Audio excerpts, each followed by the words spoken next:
नमस्कार सगळ्यांना, स्वागत आहे परत एकदा सर्वांचं आपल्या आवडत्या चॅनलवरती. तर ज्या ज्या विद्यार्थ्यांनी महाराष्ट्र आदिवासी विकास विभागाची जाहिरात पाहिलेली नसेल, अशा सर्व विद्यार्थ्यांनी जाहिरात पाहून घ्या. नवीन जाहिरात त्यांनी प्रकाशित केलेली आहे आणि जे काही तुमचे अर्ज वगैरे आहेत ते ऑलमोस्ट एक 5 मे पासून सुरू होणार आहेत. त्यामुळं त्याच्यामध्ये काय ST संवर्गासाठी जागा वगैरे त्यांनी वाढवून दिलेल्या आहेत आणि ज्यांनी ज्यांनी फॉर्म सबमिट केला आहे, सो डोंट वरी, तुम्हाला ते अजून काही ना काही पर्याय उपलब्ध करून देतील. सो काळजी नका करू. ओके, जे काही प्रिपरेशन आहे ते चालू ठेवा. जमलं तर डबल अर्ज करा. ओके, हां. तर ते जसं ॲज इट इज जे काही महत्त्वाची नोटीस असेल त्याच्या संदर्भात टाकलाय मेल, तर ते ज्या पद्धतीने रिप्लाय देतील त्या पद्धतीने मी तुम्हाला त्याच्याबद्दल सांगून देईन. सो काळजी नका करू. तर पाहूयात आजच्या या सिरीजचा पहिला प्रश्न. आणि सिरीजमध्ये जवळपास किती 3 सिरीज अपलोड झालेत आणि आजची ही जी आहे ती 4थ्या क्रमांकाची सिरीज आहे, ज्याच्यामध्ये गट ड परीक्षेमध्ये आत्तापर्यंत महाराष्ट्रामध्ये ज्या काही परीक्षा झाल्यात, तर त्या परीक्षेमध्ये कशा टाईपचे हे प्रश्न आलेत आणि तुम्हाला सुद्धा याच टाईपचे प्रश्न किंवा यातलेच याच्याशी रिलेटेड ते परीक्षेला दिसून येतील. त्यामुळं याच टाईपच्या प्रश्नांची तयारी वगैरे करा.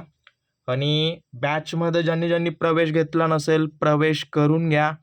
यशस्वी भव नावाची बॅच आहे. त्या बॅचमध्ये दररोज एक लेक्चर अपलोड होत आहे, जो तुमचा टॉपिक असेल, जे तुमचा अभ्यासक्रम असेल त्याला धरून. ओके, सो जेवढं होईल तेवढं लवकरात लवकर जॉईन करा. सविस्तर अशी PDF वगैरे दिलेले आहेत सरावासाठी. त्यानंतर काही पेपर्स आहेत गट ड चे झालेले वगैरे, की बाबा त्याच टाईपचे प्रश्न तुम्हाला दिसून येतील. तर ॲप वगैरे डाउनलोड करून घ्या आणि लिंक वगैरे खाली दिलेली आहे, त्या ठिकाणी जाऊन जॉईन करा. तर पाहूयात पहिला प्रश्न. महाराष्ट्रात नवेगाव नागझिरा व्याघ्र प्रकल्पाच्या परिसरात कोणती आदिवासी जमात वगैरे आढळते? तर यांच्या बाबतीत बोलायला गेलं तर गोंड नावाची जी आदिवासी जमात आहे ती आपल्या महाराष्ट्र नवेगाव नागझिरा व्याघ्र प्रकल्पाच्या परिसरामध्ये ती आढळून येते. ओके, तर थोडंसं लक्ष ठेवा. आणि नवेगाव नागझिरा नावाचा जो काही व्याघ्र प्रकल्प आहे तो स्पेशली करून कुठल्या कुठल्या जिल्ह्यामध्ये येतो? तर एक आहे गोंदिया, ओके, आणि दुसरं कुठलं आहे? भंडारा. या 2 क्षेत्रामध्ये ही गोंड नावाची आदिवासी जमात मोठ्या प्रमाणात आढळून येते. तर थोडंसं लिहून घ्या. बाकी बघायला गेलं वारली जमात, तर ही वारली जमात स्पेशली करून कुठे दिसून येते? पालघर आणि ठाणे जिल्ह्यामध्ये. ओके, हां, थोडंसं. आणि जे जे महत्त्वाचं असेल ते मी तुम्हाला परीक्षेपर्यंत प्रोव्हाइड करून देईन, परंतु सगळं इथं कव्हर होणं अशक्य आहे. डेली 2-2 जरी व्हिडिओ टाकले तरी 80% सिलेबस आपला मागे राहील. ओके, फक्त इथं व्हिडिओच्या माध्यमातून 20% कव्हर होईल. त्यामुळे बॅच वगैरे जॉईन करून घ्या. त्या ठिकाणी पुढं तुम्हाला टेस्ट पेपर वगैरे सुद्धा प्रोव्हाइड करून देईन जमलं तर. ओके, तर ते जसं जसं होईल तसं तसं अपडेट करत जाईन मी. तर लक्ष ठेवा. बाकी बघायला गेलं तर पावरा आणि कोकणा जमाती ज्या आहेत या आणि या स्पेशली करून उत्तर महाराष्ट्रात, जसं की धुळे झालं, नाशिक झालं, नंदुरबार झालं, त्या जिल्ह्यामध्ये त्या आढळून येतात. तर हेही त्याच्यामध्ये ॲड करा सगळ्यांनी. आता बघा, तर बऱ्याच जणांना वाटतं की गट क च्या लेवलचे प्रश्न आहेत. हे बघा, तुम्हाला सांगतो, ज्या काही गट ड च्या परीक्षा झाल्यात त्याच्यामध्ये त्यांनी थोडंसं जो प्रश्नांचा लेवल आहे थोडंसं त्यांनी वाढवला आहे. ओके, तर त्याच्यामध्ये ॲज इट इज या टाईपचे नातेसंबंधाशी रिलेटेड असलेले प्रश्न त्यांनी विचारलेले आहेत. त्यामुळं यावर सुद्धा प्रिपरेशन करा. जे तुम्हाला प्रश्न विचारले जातील तशा प्रश्नांवर तुमची डिमांड असणं फार महत्त्वाचं आहे. तर याच्यामध्ये बघा, आता एक दुसरा पेज वगैरे घेऊयात, त्याच्यावर आपण विश्लेषण दिलं तर चांगलं होईल. सगळ्यात पहिलं हे पाहून घ्या, A+B म्हणजेच काय आहे? की बाबा ए ही बीची मुलगी आहे. त्याच पद्धतीनं व्ही ही कोणाची मुलगी झाली? एची मुलगी झाली. तर परत ॲज इट इज तिथं लिहून घ्या, जेणेकरून तुम्हाला कळून जाईल की बाबा नेमकं यांच्या दोघातला सहसंबंध जो आहे तो कशा टाईपचा असेल. ओके, तर बघा, इथं सिंपल पद्धतीनं जे जे दिले ते इथं मांडणी वगैरे करा. इथं मांडून देतो मी तुम्हाला. इथं काय म्हटलं आपल्याला? V+A. ओके, म्हणजेच काय? की बाबा ए ही बीची मुलगी आहे, म्हणजेच व्ही काय झाली? एची मुलगी झाली. ओके, हो, इथं लिहा व्ही आणि एची ही काय झाली? मुलगी झाली. ओके, इथं दिलंय त्या पद्धतीनं मांडणी करा. परत बघायला गेलं तर @ इथं आहे. ए म्हणजेच ए हा बीचा मुलगा आहे, म्हणजेच काय झालं? ए हा आरचा मुलगा आहे. ओके, म्हणजे हा काय झाला मुलगा. ओके, लिहा इथं मुलगा आणि आर कोण झाले याचे वडील. ओके, हां तेच या पद्धतीनं इथं ॲड करा, जसं जसं दिलं त्या त्या पद्धतीनं. त्यानंतर तुम्हाला काय म्हटलं की आर आणि यूमध्ये काय नातं असेल, तर इथं मायनस बघा, म्हणजेच आरचे वडील बी आहेत. ओके, म्हणजेच एक पद्धतीनं इथं तुम्ही ॲज इट इज यांच्या दोघातला जो सहसंबंध असेल कसा होईल की बाबा जे आर आहे ते कोणाचं वडील असेल यूचं, म्हणजेच काय आरचं दुसरं अपत्य कोण आहे यू. ओके, हे वडील आहेत. हां, हे आपण वर पाहिलंय किंवा अगोदर तिथं दिलेलं आहे. ओके, तर यांची दोन मुलं मिळाली आपल्याला, यू आणि ए. ए हा मुलगा आहे, यू हा मुलगी असो अथवा मुलगा असो ते आपल्याला सांगितलेलं नाहीये, सो सोडून द्या. परत बघायला गेलं तर यू आणि एन मध्ये काय सहसंबंध आहे, तर ए ही बीची बहीण आहे, म्हणजेच काय यू ही एनची काय आहे बहीण आहे, म्हणजेच यूची कोण बहीण झाली एन झाली. ओके, एन ही काय आहे बहीण आहे, म्हणजे बहीण म्हणजेच ॲज इट इज याला तुम्ही म्हणू शकता आरची ही काय झाली मुलगी झाली, एची काय झाली बहीण झाली, यूची बहीण आहे म्हटल्यावर तर हा काय झाला मुलगा झाला. ओके, तर असं तुम्हाला सहसंबंध इथं मिळाला की बाबा आर हा वडील आहे, यांची 3 अपत्ये आहेत, तिन्हीपैकी हा जो ए मुलगा आहे त्याची ही व्ही नावाची मुलगी आहे. तर आपल्याला काय विचारलं की व्हीचं एनशी नातं काय, तर व्हीचं एनशी नातं काय म्हटलंय, तर ॲज इट इज इथं तुम्हाला कळालं असेल की एन ही व्ही काय आहे, तर एनच्या ही बहीण आहे, हिचा भाऊ कोण आहे ए, या भावाची मुलगी ही आहे, म्हणजेच सिंपल पद्धतीनं तुम्हाला आन्सर काय मिळालं ॲज इट इज ती काय आहे भावाची मुलगी आहे. ओके, तर याच पद्धतीनं दिले. इथं डायग्राम या पद्धतीनं निर्माण होतं, थोडंसं बघा. आर हे वडील आहेत, यांची 3 मुलं आहेत, ज्याच्यामध्ये एन ही मुलगी आहे, यू हा मुलगा आहे आणि दुसरा सुद्धा ए हा मुलगा आहे. तर या मुलाची मुलगी व्ही आहे. ओके, ही मुलगी, तर या टाईपचं होईल ते पाहून घ्या, जसं की मी इथं तुम्हाला मांडणी वगैरे करून दिलेली होती. सो थोडंसं डिफिकल्ट आहे, पण सगळ्यात सोपा प्रश्न आहे. जेवढं होईल तेवढं या टाईपच्या प्रश्नांवर प्रॅक्टिस करा, परत परत सांगतोय. ओके, हां, तर परत पुढचा प्रश्न काय म्हणतो, याच्यामध्ये आपल्याला विचारलं की गोदावरी नदीची खालीलपैकी कोणती नदी जी महाराष्ट्रातून वाहत नाही, उपनदी विचारले. तर जी शबरी नावाची नदी आहे ती आपल्या महाराष्ट्रातून वाहत नाही. ओके, तर लक्षात ठेवा, ही जरी उपनदी असली तरी हिचा उगम जो आहे तो ओडिसामध्ये होतो आणि ॲज इट इज बघायला गेलं तर ही एक पद्धतीनं ओडिसामध्ये आहे. त्यानंतर छत्तीसगड आणि जे आपलं शेजारी राष्ट्र आहे आंध्र प्रदेश या देशामध्येही वाहते. ओके, तर थोडंसं लक्ष ठेवा. बाकी बघायला गेलं तर ज्या काही वैनगंगा, पैनगंगा, प्राणहिता या सर्व उपनद्या असून या स्पेशली करून आपल्या महाराष्ट्राच्या विदर्भातून वाहतात. ओके, विदर्भातून. सो थोडंसं व्यवस्थित नोट डाऊन वगैरे करून घ्या आणि काही डाऊट असतील लगेच मला विचारू शकता, नो प्रॉब्लेम, खाली कमेंट बॉक्स ऑन आहे. परत बघायला गेलं तर 1857 पूर्वी आदिवासी जमातीने बिहार राज्यात किंवा कोणत्या आदिवासी जमातीने बिहार राज्यात उठाव केला, तर संथाळ नावाची जी आदिवासी जमात होती त्यांनी जे आहे ते 1857 पूर्वी या ठिकाणी हा उठाव वगैरे केलेला होता.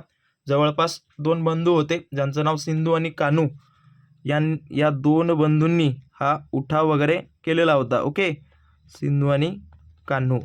हां, तर हेही थोडंसं नोट डाऊन वगैरे करून घ्या. बाकी आता याच्या व्यतिरिक्त काही वेगळं नाही आहे, सो स्किप करा.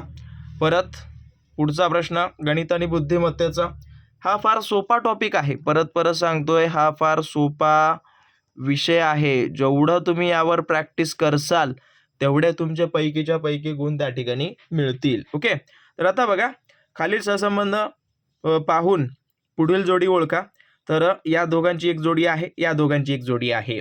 तर इथं बघा बी आणि डीचा सहसंबंध लावा की बाबा तुम्हाला बी मध्ये +2 केलात तर म्हणजे बी पासून +2 केलात तर डी मिळून जातं ना. हां, परत इथं काय दिलं झेड आणि एक्स मध्ये सहसंबंध लावा असं दिलंय.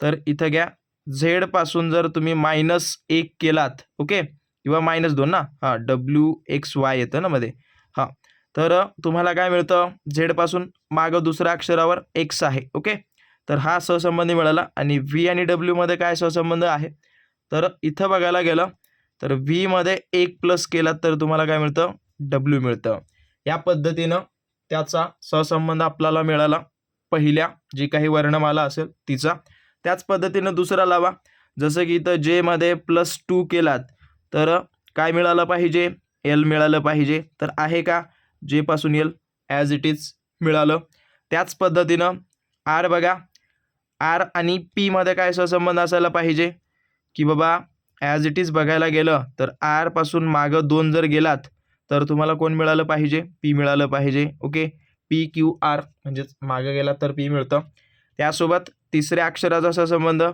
काय म्हटलं की इथं 1 प्लस केलंय झेडमध्ये +1 केला तर तुम्हाला ए मिळतं ना ओके हां त्याच पद्धतीनं तुम्हाला इथं सहसंबंध लावायचं आहे आता इथं बघा एम पासून पुढं 2 जर घेतला तर एल येतं का येत नाही सो स्किप करा परत इथं बघायला गेलं तर एफमध्ये 2 मिसळलं तर किती येतं ओके F+2 मिसळलं तर ABCDEFG आणि H येतं ओके तर हा एक आपल्याला मिळाला त्यानंतर इथं व्ही पासून इथं आहे ना -2 करा दुसरा सहसंबंध टी येतं का ओके एक्झॅक्ट या ठिकाणी आपल्याला टी मिळतं हेही बरोबर आहे आणि त्यानंतर शेवटचा जो सहसंबंध आहे 1 प्लस करायचं आहे जसं की याच्यामध्ये एक्समध्ये 1 प्लस केला तर वाय आलं पाहिजे ओके एक्समध्ये 1 केला तर वाय त्या ठिकाणी येतं म्हणजेच ही वाली जी सिरीज आहे ती या ठिकाणी बरोबर आहे किंवा तीच त्या ठिकाणी योग्य येईल त्या पद्धतीनं ओके सो व्यवस्थितरित्या सोडवा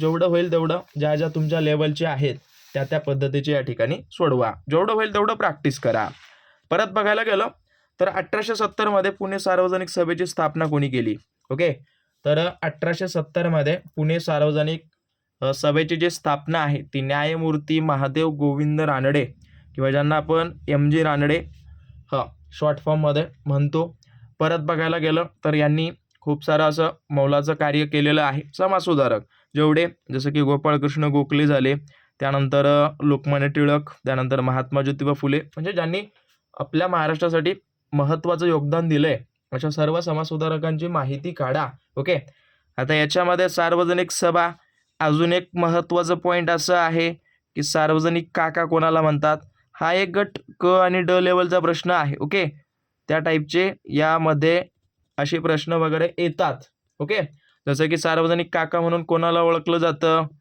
त्यांचं नाव आहे गणेश वासुदेव जोशी ओके हे त्याच्यामध्ये ॲड करा परत बघायला गेलं तर आता ज्या तुम्हाला सांगितलंय की न्यायमूर्ती महादेव गोविंद रानडे यांनी काय केलं पुण्यामध्ये या सभेची स्थापना वगैरे केलेली आहे कोणती सभा सार्वजनिक सभा आणि सार्वजनिक काका कोण आहेत गणेश वासुदेव जोशी तर यांचं नाव वगैरे थोडंसं लिहून घ्या ओके आणि बाकीचे जे ऑप्शन आहेत ना जसं की लोकमान्य टिळक झाले त्यानंतर गोपाळकृष्ण गोखले झाले त्यानंतर महात्मा ज्योतिबा फुले झाले तर यांच्या सगळ्यांची माहिती वगैरे काढा ओके यांच्याबद्दल खूपदा परीक्षेत प्रश्न आलाय आणि याही परीक्षेत तुम्हाला दिसेल त्यामुळे नोट डाऊन करा परत राणी की वाव विहीर पायऱ्याची विहीर कोणत्या राज्यात आहे ती स्पेशली करून गुजरातमध्ये ही स्थित असलेली एक महत्त्वाची विहीर आहे ऐतिहासिक विहीर आहे असंही तुम्ही म्हणू शकता जे तुमच्या 100 रुपयाची जी नोट आहे ना तर त्याच्यावर ते चित्र वगैरे दिलेलं आहे आणि अजून एक सांगतो परत तुम्हाला बॅच का जॉईन करा म्हणत असतो कारण का त्या बॅचमध्ये तुमची एकाच ठिकाणी सर्व तयारी होऊन जाणार आहे परीक्षेपर्यंत जेवढे आवश्यक असतील ते सर्व टॉपिक ओके आता या व्हिडिओमध्ये जर ॲड केलं असतं तर फार मोठा व्हिडिओ झाला असता त्याच्यामुळे ते स्किप केलंय परंतु त्याच्यामध्ये अपडेट होत आहेत आता बघा खालीलपैकी दर्शक सर्वनाम कालच तुम्हाला सर्वनाम नावाचा टॉपिक शिकवलाय तर ज्यांनी पाहिलं असेल अशा सर्व विद्यार्थ्यांनी कमेंट करून द्या ज्यांनी बॅच ऑलरेडी जॉईन केली असेल तर अशांनी सगळ्यांनी जॉईन करा आणि कमेंट करून द्या ओके परत 9वा प्रश्न choose the most appropriate option to fill in the blank as it is रिकाम्या जागी योग्य शब्द ओळखा तर हा एक पद्धतीनं काय आहे की टेन्स संदर्भात असलेला वाक्य आहे ओके टेन्स संदर्भात तर नेमकं याचं काय येईल पाहूयात तेही काय म्हटलं की Wien the police dash the thief has escaped, म्हणजेच ज्या वेळेला पोलीस आलेत त्याच्या अगोदर ते काय त्या ठिकाणी पळून गेलेत, तसं ते आहे त्याच्या पद्धतीनं. ओके. हां, तर याच्यामध्ये काय झालं ते भूतकाळातलं आहे. ओके. हां, तर भूतकाळामध्ये काय येईल, सिंपल पद्धतीनं अरिवड येईल ना. हां, सिंपल पास्ट जे आहे ना, तर त्याच्यामध्ये as it is, simple as it is हे अरिवड वगैरे येईल. ओके. सिंपल पास्ट टेन्स आहे, कंटिन्यू पास्ट टेन्स वगैरे, जे पास्ट टेन्सचे किंवा टेन्सचे जे काही 12 प्रकार आहेत ना, तर ते पाठ करा. जमलं तर त्याच्यावर तुम्हाला टॉपिक मी देऊन टाकेन. ओके. ते आपलं लेक्चरमध्ये कव्हर होऊन जाईल. So don't worry. Okay. So काळजी नका करू. परत हावाला एक प्रश्न तुम्ही कमेंट करून द्या. 2 प्रश्न तुमच्यासाठी सोडलेत, जेवढं होईल तेवढं. बाकी काही डाऊट असतील नक्की कळवा आणि अशाच पद्धतीची तयारी वगैरे करा.